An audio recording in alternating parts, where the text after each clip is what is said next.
Merhaba arkadaşlar, örgü kanalıma hoş geldiniz. Minik kız bebeklerimiz için hem kolay hem de güzel tığ işi bir bebek takımı yaptım. Bugün bunları sizlere tanıtmak istiyorum.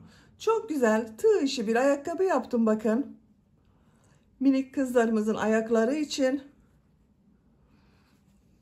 Yine çok güzel tığ işi bebek şapkası yaptım.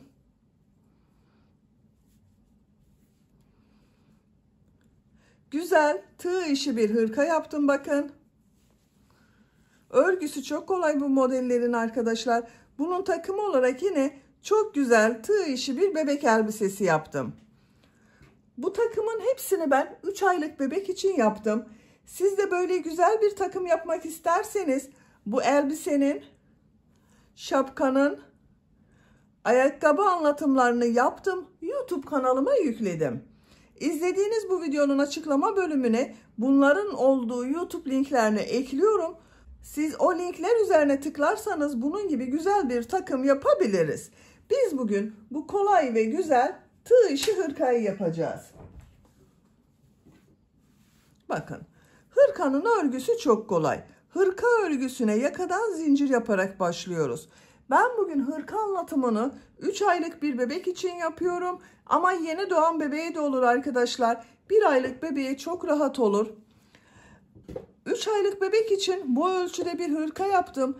Siz bunu biraz küçük olsun istiyorsanız bu yaka arttırma sırasını benim yaptığımdan bir sıra eksik yaparsanız yeni doğan bebek için olacaktır. 0-1 yaş arası çocuklar için benimle aynı sayıda başlayabilirsiniz. Bu yaka arttırma sırasını benim yaptığımdan bir sıra fazla yaparsanız 6 aylık bebek için olur. 2 sıra fazla arttırma yaparsanız 1-2 yaş arası çocuklarınız için olur. Dediğim gibi biz bugün 3 aylık bebek için yapıyoruz. Kol örgülerinde de gövde bölümünde yaptığım modelleri yaptım. Bakın çok güzel oldu. Yaka örgüsünün buraya 3 tane düğme yaptım. Bebeğe giydirip çıkarması kolay. Düğme iliği olarak burada yaptığım modelleri kullanıyorum bakın. Bakın arka görüntüsü bu şekilde. Çok güzel ve şirin bir hırka arkadaşlar. Bu hırka örgüsünde iplik olarak pembe renk iplik kullandım. Kullandığım iplik üzerinde 100 gram iplikte 320 metre. Bir yumak iplik yeterli arkadaşlar bu pembe renk iplik için. Beyaz renk iplik olarak da bu ipliği kullandım. 100 gram iplikte bir yumak iplikte beyaz iplik yeterli. Bir yumak tam bitmiyor, eksik kalıyor arkadaşlar. Ben bugün pembe ve beyaz renk iplik ile yaptım bu takımı. Siz tercihinize göre istediğiniz marka iplik ve renkleri kullanabilirsiniz. Bu model bütün renkleriyle çok güzel oluyor.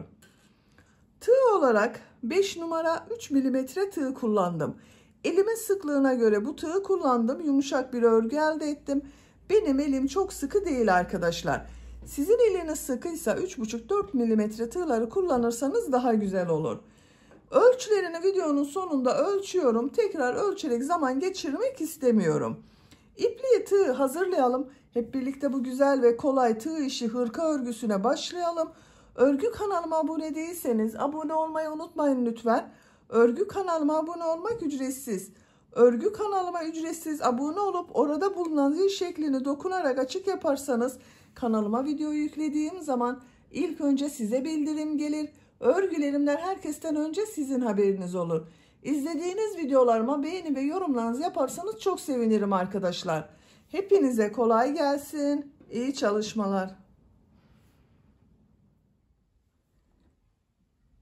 Örgüye yakadan zincir yaparak başlıyorum. Zincir yapmak için ilk ilmeği bakın şu şekilde yapıyorum. Zincirleri yapmaya başlıyorum. Çok sıkı zincirler yapmayalım arkadaşlar. 80 zincir yapıyorum. 80 zincir yaptım. Bakın bu şekilde çok sıkı olmayan zincirler yaptım. 3 zincir dönüş için yapıyorum. 1 2 3. Tığ üzerine iplik alıyorum.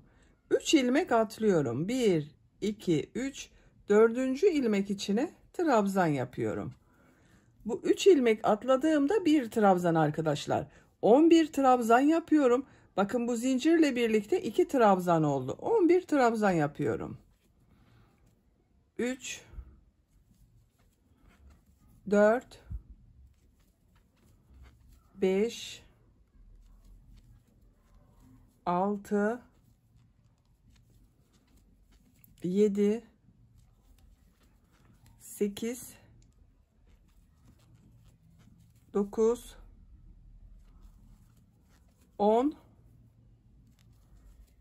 11 11 trabzan yaptım. 2 zincir yapıyorum. Tığ üzerine iplik alıyorum. Bakın aynı ilmeği değil, yanında bulunan ilmeğe trabzan yapıyorum. Kol bölümü için 18 trabzan yapıyoruz.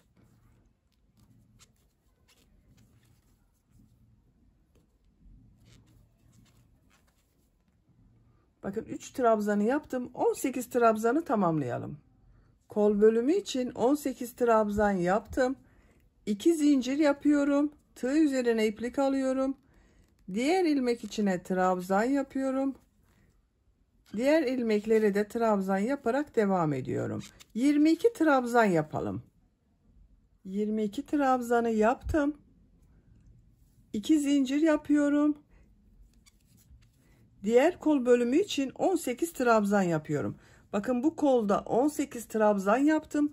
Bu kol içinde 18 trabzan yapıyorum. Diğer ilmeğe trabzanı yapıyorum.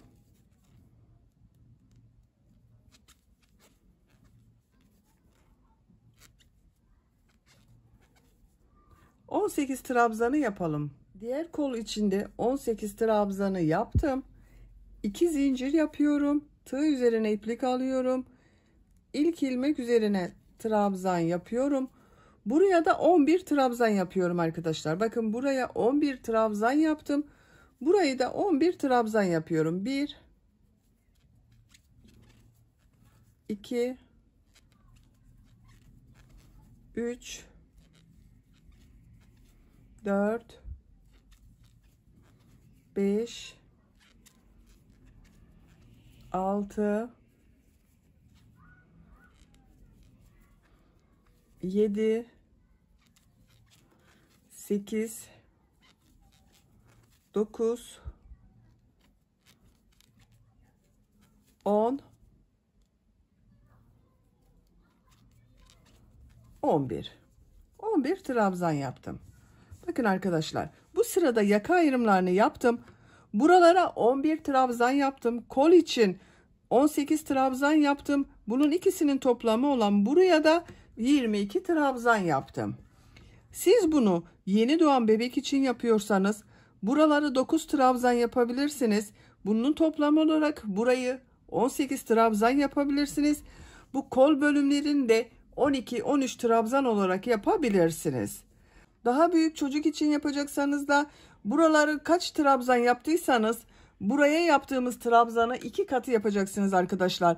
12 trabzan yaptıysanız burayı 24 trabzan, kol bölümünde 20-22 trabzan yapabilirsiniz. Şimdi ikinci sıradayız. Bir zincir yapıyorum, örgüyü çeviriyorum. İlk ilmek üzerine trabzan yapıyorum. Diğer ilmekleri de trabzan yaparak devam ediyorum. Bu arttırma yapacağımız 2 zincire kadar devam edelim. Arttırma yapacağım yere kadar bakın trabzanları yaptım. 11 trabzan yaptım buraya arkadaşlar. Tığ üzerine iplik alıyorum. Bu arttırma yerine bir trabzan, 2 zincir, bir trabzan yapıyorum.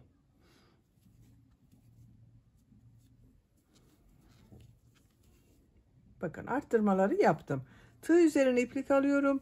Diğer ilmeklere trabzan yaparak devam ediyorum.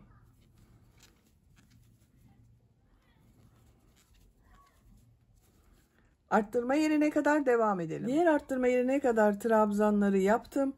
Buraya bir trabzan, 2 zincir, bir trabzan yapıyorum.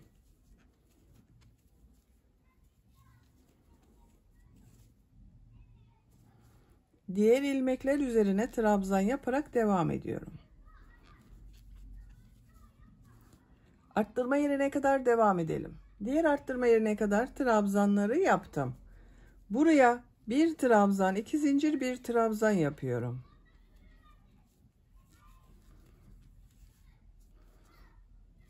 İlmekler üzerine trabzan yaparak devam ediyorum. Buraya kadar devam edelim. Arttırma yerine kadar trabzanları yaptım.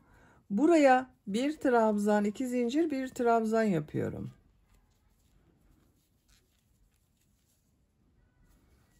Diğer ilmeklere trabzan yaparak devam ediyorum. Sıra sonuna kadar devam edelim. Sıra sonuna kadar tamamladım. Son ilmeği bir önceki sırada 3 zincir atlayarak yaptığım bir trabzan vardı. Bunun son zincir üzerine bakın tığ takıyorum, trabzan yapıyorum. 2 sırayı tamamladım arkadaşlar. Görüntü olarak bakın bu şekilde oldu. 3. sıradayım. 3. sırada pembe renkli iplik ile bir sıra sık iğne yapıyorum.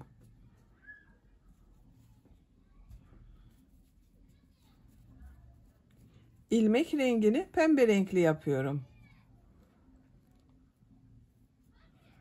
Bir zincir yapıyorum. Örgüyü çeviriyorum. İlk ilmek üzerine sık iğne yapıyorum. Diğer ilmeklere de sık iğne yapıyorum.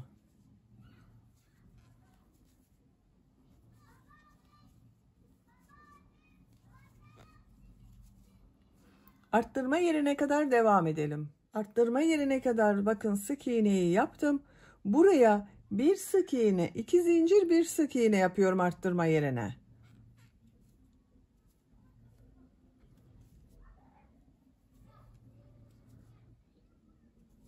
Diğer ilmeklere birer defa sık iğne yapıyorum. Diğer arttırma yerine kadar devam edelim. İlmekler üzerine sık iğne yaparak arttırma yerine kadar tamamladım. Arttırma yerine bir sık iğne, 2 zincir, bir sık iğne yapıyorum. Diğer ilmeklere birer defa sık iğne yapıyorum. Bu arttırma yerinde de bir sık iğne, 2 zincir, bir sık iğne yapalım. Diğer ilmeklere birer defa sık iğne yapalım. Sıra sonuna kadar tamamlayalım. Sıra sonuna kadar sık iğne yaparak tamamladım. Arttırma yerlerinde bir sık iğne, 2 zincir, bir sık iğne yaptım. Pembe renkli ipliği kesiyorum.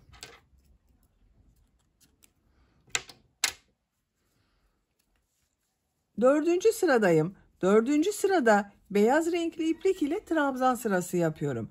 Bakın beyaz renkli ipliği burada bekletiyordum. Bu ilk ilmeğe tığı takıyorum. Beyaz renkli ipliği ilmek yapıyorum bakın burada. Bir zincir yapıyorum. Tığ üzerine iplik alıyorum. İlk ilmek üzerine trabzan yapıyorum. Diğer ilmeklere trabzan yaparak devam ediyorum. Trabzan sırası yapıyoruz. Arttırma yerine kadar devam edelim. Arttırma yerine kadar trabzanı yaptım. Bu arttırma zincirinin üzerine bir trabzan, 2 zincir, bir trabzan yapıyorum. Diğer ilmeklere birer defa trabzan yapıyorum. Bakın arkadaşlar. Arttırma yerlerinde bir trabzan, 2 zincir, bir trabzan yapalım. Diğer ilmeklere birer defa trabzan yapalım. Bu trabzan sırasını 2 sıra yapalım. Daha sonra tekrar pembe renkli sık iğne yapacağız arkadaşlar. 2 sıra beyaz trabzan sırasını tamamlayalım. 2 sıra trabzanı tamamladım arkadaşlar bakın. Bu arttırma yerlerinde yine bir trabzan, 2 zincir, bir trabzan yaptım. Pembe renk ile sık iğne yaptığım sıradayım. İlmek rengini pembe renkli yapıyorum. Bir zincir yapıyorum. Örgüyü çeviriyorum. Bak beyaz ipliği burada bekletiyorum. İlk ilmek üzerine sık iğne yapıyorum. Diğer ilmekleri sık iğne yaparak devam ediyorum.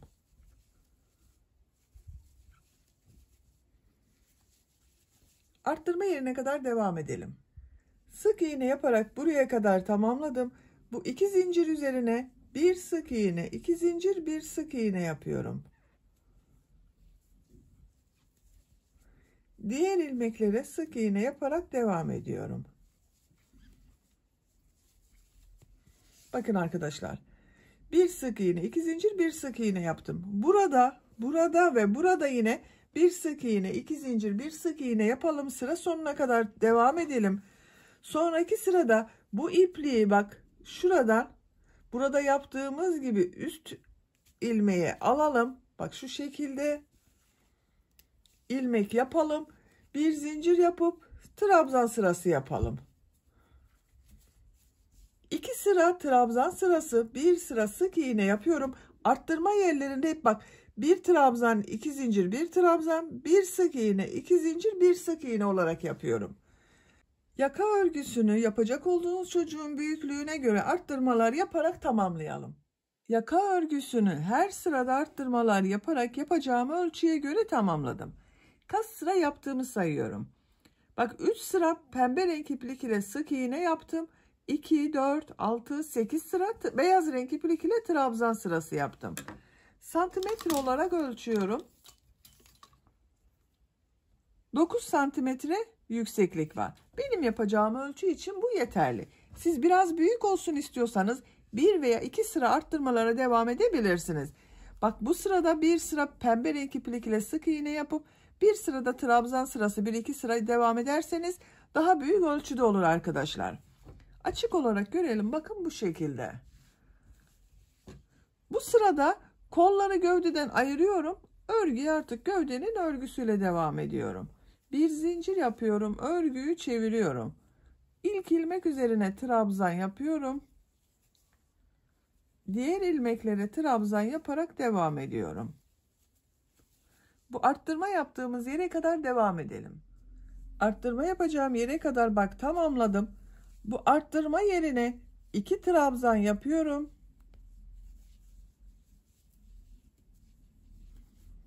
Bir zincir yapıyorum. Kolda bulunan bütün ilmekleri atlıyorum.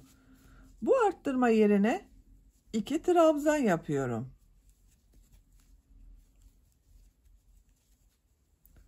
Diğer ilmeklere trabzan yaparak devam ediyorum.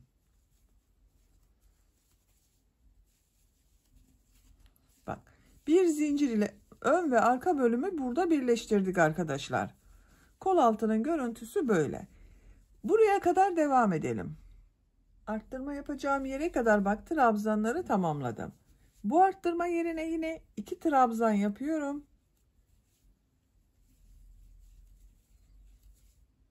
Bir zincir yapıyorum. Tığ üzerine iplik alıyorum. Kolda bulunan bütün ilmekleri atlıyorum. Bak bu arttırma yerine 2 trabzan yapıyorum. Diğer ilmeklere trabzan yaparak devam ediyorum.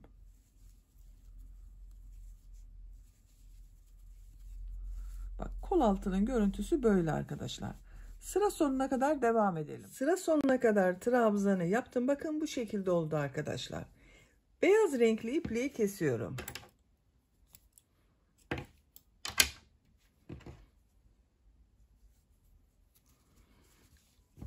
Bakın yaka örgüsünü bitirdik. Bu sırada ön ve arka bölümleri birleştirdik. Bakın kol bölümünü gövde bölümünden ayırdım. Artık örgüye gövde örgüsüyle devam edeceğiz. Bu sırada model yerleştirmeye başlıyorum. Pembe renkli bir iplik kullanıyorum. Bakın burada yaptığım pembe renkli ipliği kullanıyorum. Siz ne renk yaptıysanız. Dediğim gibi siz bunu rengarenkte yapabilirsiniz arkadaşlar. Bakın bu kenardan başlıyorum. İpliği burada bitirdim. Eğer sizin burada bittiyse arkadaşlar, bu yaka sırasını benden bir sıra fazla yaptıysanız burada bitmiştir. Bakın buradan ilmek başlıyorum. Pembe renk ile bir ilmek yapıyorum. Bu ilk bakın bir zincir yaptım. İlk ilmek üzerine bir trabzan yapıyorum. Tığ üzerine iplik alıyorum. Bir ilmek atlıyorum. Bu ilmeğe 3 trabzan, 2 zincir, 3 trabzan yapıyorum.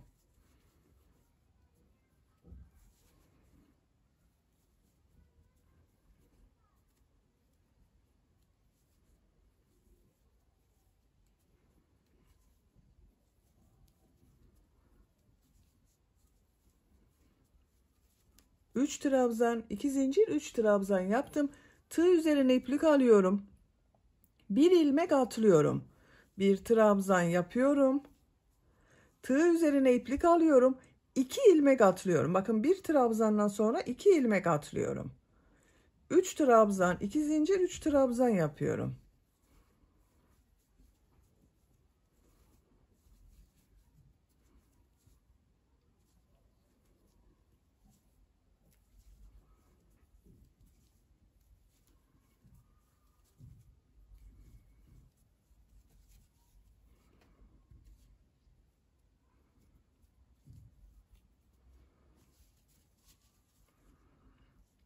Bir ilmek atlıyorum. Bir trabzan yapıyorum. 2 ilmek atlıyorum. 3 trabzan, 2 zincir, 3 trabzan yapıyorum.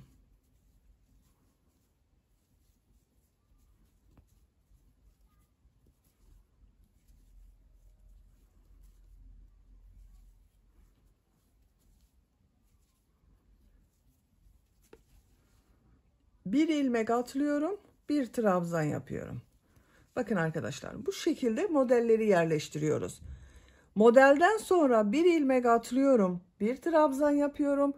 Bu bir trabzandan sonra 2 ilmek atlıyorum. 3 trabzan, 2 zincir, 3 trabzan yapıyorum. Sıra sonuna kadar devam edelim. Sıra sonuna kadar modelleri yaptım. Sıra sonunda 2 ilmek var. Bir ilmek atlıyorum. Son ilmek üzerine bir trabzan yapıyorum. Bakın modelleri yerleştirdim. Sıra başında da bir trabzan yaptım. Bir ilmek atladım. Bakın 3 trabzan, 2 zincir, 3 trabzan olan modeli yaptım. Model yerleştirmesini yaptım arkadaşlar.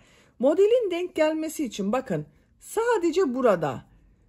Bakın buradan sonra 2 ilmek atlıyordum. Bir ilmek atladım arkadaşlar. Model denk gelmesi için. Başka bir şey yapmadım. Kaç model yaptığımı sayıyorum. 2, 4, 6, 8, 10, 12, 14, 16, 18, 19 model var arkadaşlar. Bakın şöyle bakalım. Şimdi ikinci sıradayız. Bir zincir yapıyorum. Örgüyü çeviriyorum. İlk ilmek üzerine trabzan yapıyorum. Tığ üzerine iplik alıyorum. Model ortasına 3 trabzan, 2 zincir, 3 trabzan yapıyorum.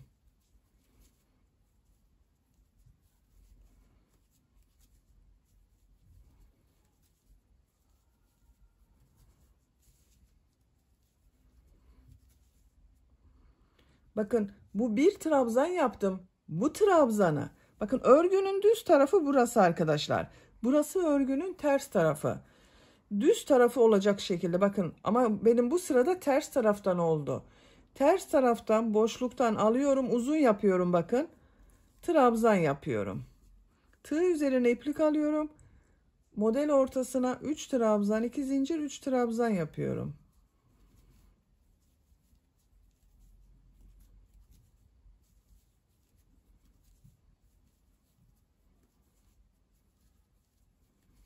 Üç trabzan, 2 zincir, 3 trabzan yaptım. Bakın tığ üzerine iplik alıyorum. Bu bir trabzanı ters taraftan boşluktan alıyorum. Trabzan yapıyorum. Uzun yapıyorum. Bakın kısa yapmıyorum bunu. Tekrar model ortasına 3 trabzan, 2 zincir, 3 trabzan yapıyorum.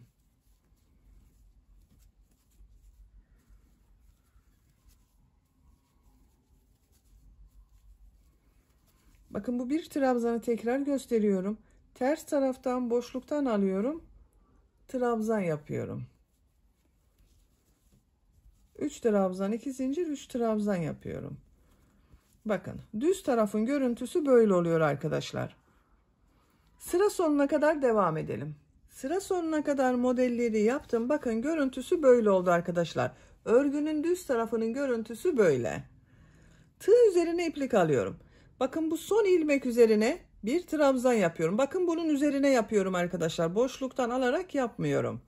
Sıra başında da ilk trabzanı düz trabzan yaptık. Bunu da düz trabzan yaptım bakın. Bir zincir yapıyorum. Örgüyü çeviriyorum. Bakın. Görüntüsü böyle düz tarafın. Bu ilk ilmek üzerine trabzan yapıyorum. Tığ üzerine iplik alıyorum. Model ortasına 3 trabzan, 2 zincir, 3 trabzan yapıyorum.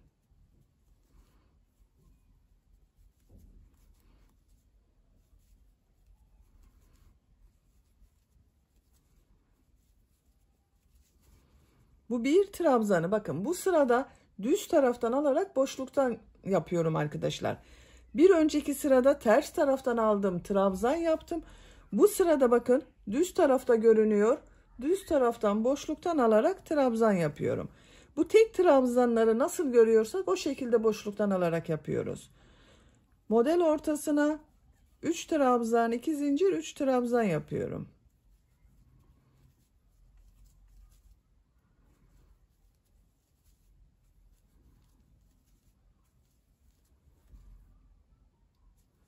Bu bir trabzanı bakın düz taraftan boşluktan alıyorum, trabzan yapıyorum. Model ortasına 3 trabzan, 2 zincir, 3 trabzan yapıyorum. Bakın görüntüsü böyle. Sıra sonuna kadar devam edelim. Sıra sonuna kadar yaptım. Tığ üzerine iplik alıyorum. Bakın son trabzan üzerine bir trabzan yapıyorum. Bunun üzerine yaptım. Boşluktan almadım. Bakın bunları boşluktan alarak trabzan yaptım. Bu son ve ilk trabzanları üzerine yapıyoruz. Bir zincir yapıyorum. Örgüyü çeviriyorum. İlk ilmek üzerine trabzan yapıyorum. Model ortasına 3 trabzan, 2 zincir, 3 trabzan yapıyorum.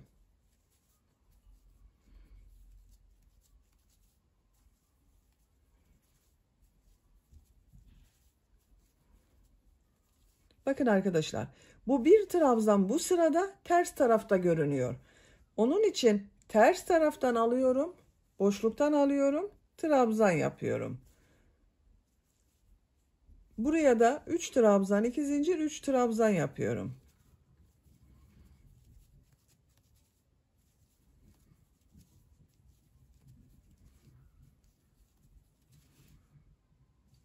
Bakın bu bir trabzanı ters taraftan boşluktan alıyorum, trabzan yapıyorum.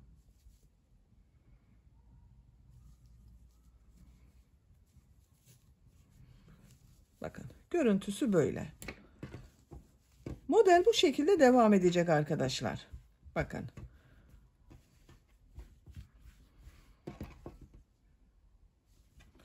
Gövde örgüsünü yapacak olduğunuz çocuğun büyüklüğüne ve tercihinize göre model sırasını tekrarlayarak tamamlayalım. Gövde örgüsünü 16 model sırası yaptım. 1, 2, 3, 4, 5, 6, 7, 8, 9, 10, 11, 12, 13, 14, 15, 16. Son 2 sırayı beyaz renkli yaptım bakın arkadaşlar. Aynı sayıda beyaz renkli iplik ile yaptım. Son sırayı yapıyorum. Son sırada farklı bir model yapıyorum. Bakın en son beyaz renkli iplik ile bitirdim. İpliği kestim. Buradan pembe renk iplik ile ilmek yapıyorum. Bir zincir yaptım. Aynı ilmeğe sık iğne yapıyorum. Tığ üzerine iplik alıyorum. Bakın buraya 8 trabzan yapıyorum. 1 2 3 4 5 6 7 8 bir zincir yapıyorum. Bu bir trabzan yaptığım ilmeğe bir sık iğne yapıyorum. Bir zincir yapıyorum. Tığ üzerine iplik alıyorum. Diğer model ortasına 8 trabzan yapıyorum.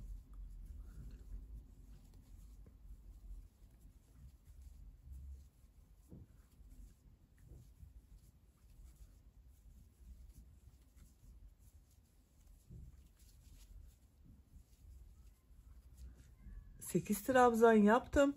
Bir zincir yapıyorum. Bu bir trabzan üzerine sık iğne yapıyorum. Bir zincir yapıyorum. 8 trabzan yapıyorum. Bakın bu şekilde model yapıyoruz. Sıra sonuna kadar devam edelim. Modelleri sıra sonuna kadar yaptım. Son model üzerine de 8 trabzan yaptım. Bir zincir yapıyorum. Son ilmeğe sık iğne yapıyorum. Bakın arkadaşlar görüntüsü bu şekilde oldu. Çok güzel oldu. Ön patlardayım. Ön patlarda da bu modelleri yapmaya devam ediyorum. Ön patlarda 8 trabzan yapmıyorum ama. Tığ üzerine iplik alıyorum. Zincir yapmadım. Bakın bir ilmeği atlıyorum. Bu ilmek üzerine 6 trabzan yapıyorum. 1 2 3 4 5 6 trabzan boşluğunu atlıyorum. Bu ilmeğe sık iğne yapıyorum. Tığ üzerine iplik alıyorum. Bakın bir ilmek atlıyorum. 6 trabzan yapıyorum.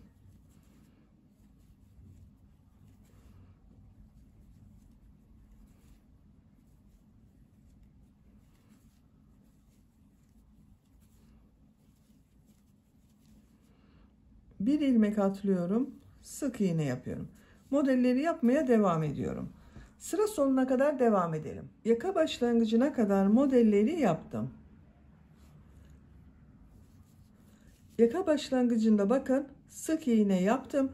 Yakanın çevresinde de pıtırcık modelleri yapıyorum arkadaşlar. Bakın ilk ilmeğe bir sık iğne, 2 zincir, bir sık iğne yapıyorum. Bir ilmek atlıyorum. Bir sık iğne, 2 zincir, bir sık iğne yapıyorum. Bir ilmek atlıyorum. Bir sık iğne, 2 zincir, bir sık iğne yapıyorum. Bakın bu şekilde pıtırcıklar oluyor. Ayrıca bir düğme iliği yapmadım. Bakın bu modellerin burada bulunan boşlukları düğme iliği olarak kullanacağız arkadaşlar. Yaka çevresinde pıtırcık modelleri yaparak buraya kadar devam edelim. Yaka çevresinde pıtırcık modeli yaparak diğer tarafa kadar tamamladım. Bakın görüntüsü bu şekilde oldu. Bu ön patta da burada yaptığım modelleri yapıyorum. En son ilmeğe sık iğne yaptım. Tığ üzerine iplik alıyorum. 6 trabzan yapıyorum.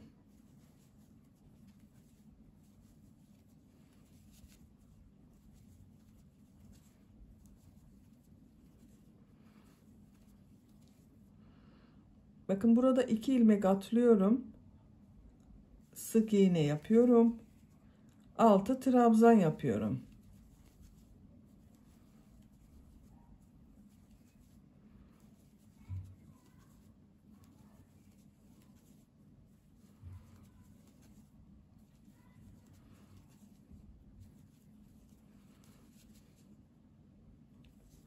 Sık iğne yapıyorum. Bakın model aynı yapıyoruz arkadaşlar.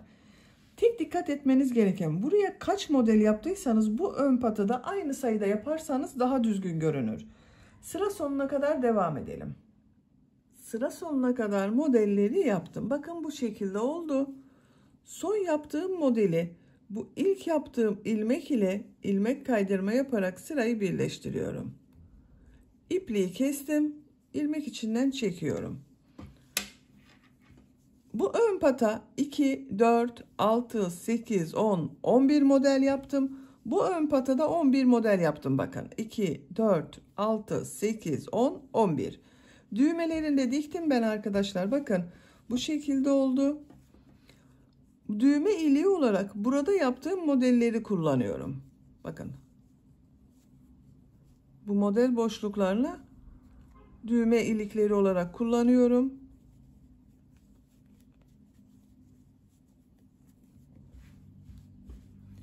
Gövde bölümünü bitirdim. Şimdi kol örgüsünü yapalım.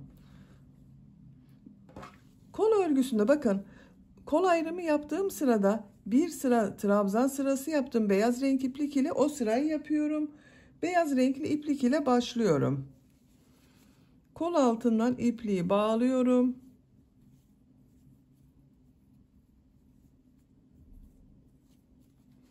Buradan bir ilmek yapıyorum.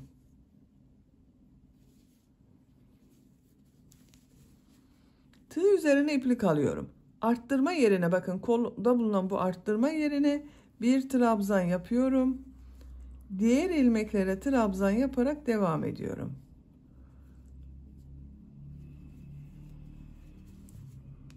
Sıra sonuna kadar devam edelim.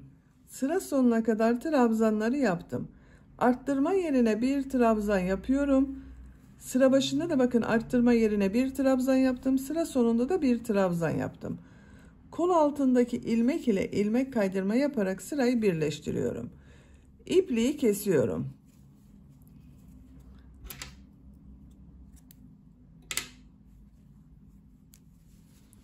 Bakın bir sıra beyaz renk iplik ile trabzan sırası yaptık. Burada yaptığım trabzan sırasının devamı oldu. Şimdi model sırasındayım. Pembe renkli iplik ile model yerleştiriyorum. Bu gövde bölümünde yaptığımız modelleri yapıyorum.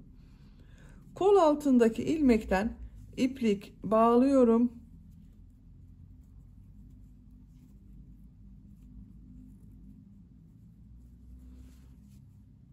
Buradan bir ilmek yapıyorum.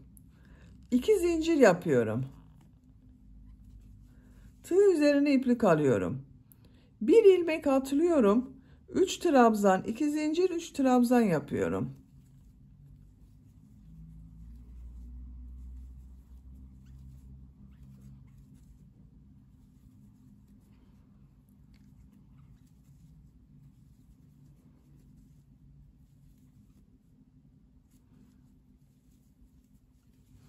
Aynı ilmeğe 3 trabzan, 2 zincir, 3 trabzan yaptım.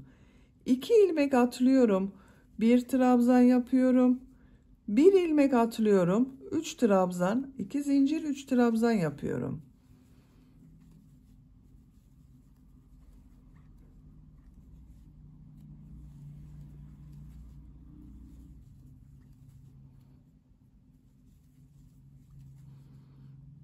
İki ilmek atlıyorum. Bir trabzan yapıyorum.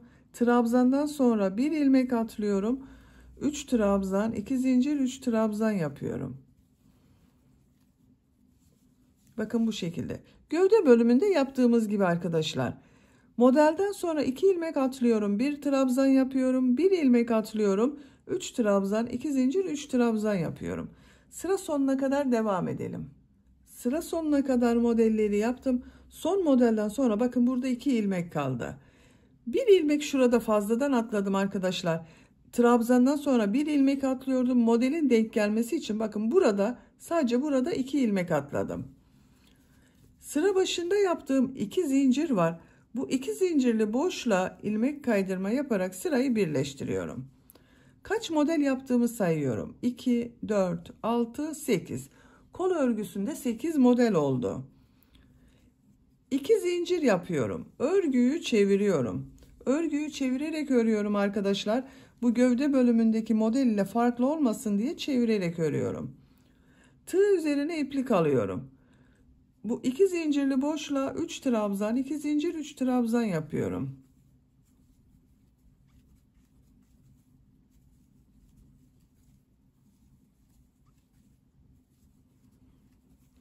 Bakın bu bir trabzanı. Örgünün düz tarafı bakın burası.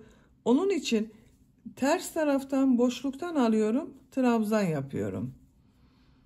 Model ortasına 3 trabzan, 2 zincir, 3 trabzan yapıyorum.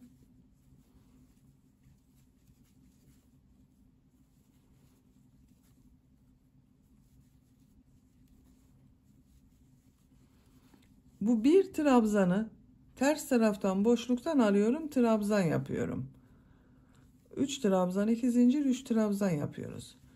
Bakın gövde bölümüyle aynı oluyor. Sıra sonuna kadar devam edelim.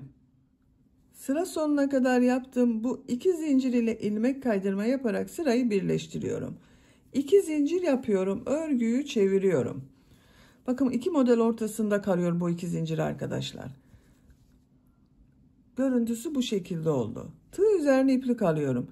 İlk model ortasına 3 trabzan, 2 zincir, 3 trabzan yapıyorum.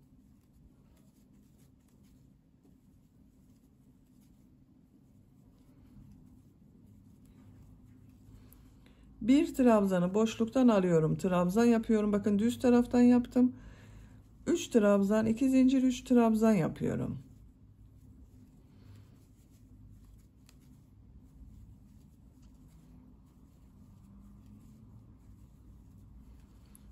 Bir trabzanı boşluktan alıyorum. Trabzan yapıyorum. Model yapıyorum. Bakın bu şekilde. Sıra sonuna kadar devam edelim. İlmek kaydırma yapalım. Birleştirelim. Örgüyü çevirelim, modelleri yapmaya devam edelim. Dediğim gibi siz çevirmeden de örgüye devam edebilirsiniz. Ama o zaman arkadaşlar kol örgüsü ile gövde örgüsü modeli arasında görüntü farklı oluyor. Ben farklı olmasın diye çevirerek örmeyi tercih ediyorum. Kolun örgüsünü yapacak olduğunuz çocuğun büyüklüğüne ve tercihinize göre model sırasını tekrarlayarak tamamlayalım. Kol örgüsünü 15 model sırası yaptım. 1, 2, 3, 4, 5, 6, 7, 8, 9, 10, 11, 12, 13, 14, 15, 16. sırada bu uç bölümde yaptığımız modelleri yaptım arkadaşlar. 13 sıra pembe renk iplik ile yaptım. 14 ve 15. sırayı beyaz renk iplik ile yaptım. Bakın diğer kol örgüsünü uç bölüme kadar yaptım. 2, 4, 6, 8, 10, 12, 13 sıra pembe, 2 sıra beyaz renkli iplik ile yaptım. İpliği burada kesiyorum. İlmek kaydırma yaparak birleştirdim.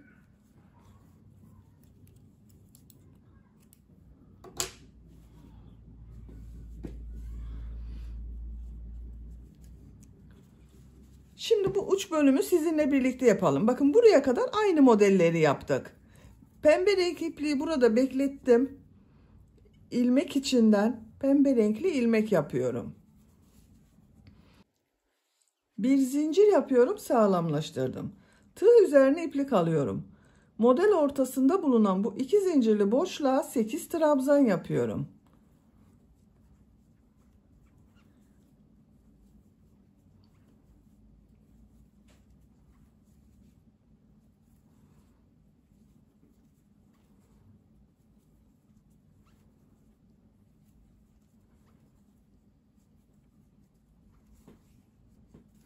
Sekiz trabzan yaptım. Zincir yapmıyorum.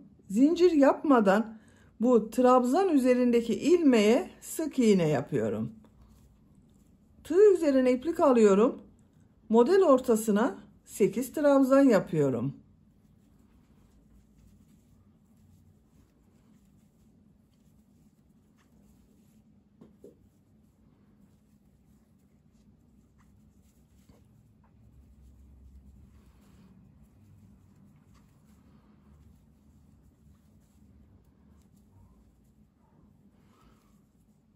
Zincir yapmadan ilmek üzerine sık iğne yapıyorum.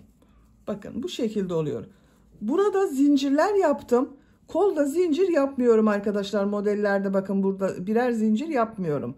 Sıra sonuna kadar devam edelim. Sıra sonuna kadar modeli yaptım. Son yaptığım modeli bakın zincir yapmadan bu ilk başta bulunan ilmek ile ilmek kaydırma yaparak birleştiriyorum.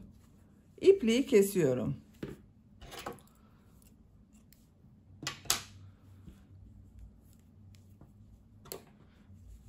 Bakın kol ucunun görüntüsü de bu şekilde oldu. Kol örgüsü de çok güzel oldu bakın. Böylece hırka örgüsünü bitirmiş oldum. Siz de diğer kol örgüsünü, bu kol örgüsünü başladığımız gibi başlayıp aynı şekilde yapabilirsiniz. Bakın arkadaşlar. Çok şirin bir hırka yaptık. Düğmelerini de takıyorum. Burada yaptığım modelleri düğme ile olarak kullanıyorum.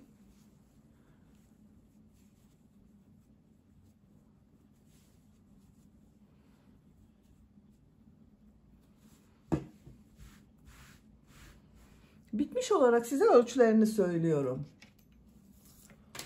İlk önce kol altının buradan gövde genişliğini ölçüyorum. 23 santimetre. Yüksekliğini ölçüyorum. Kol altından gövde yüksekliği 18 santimetre. Omuzdan yüksekliği ölçüyorum.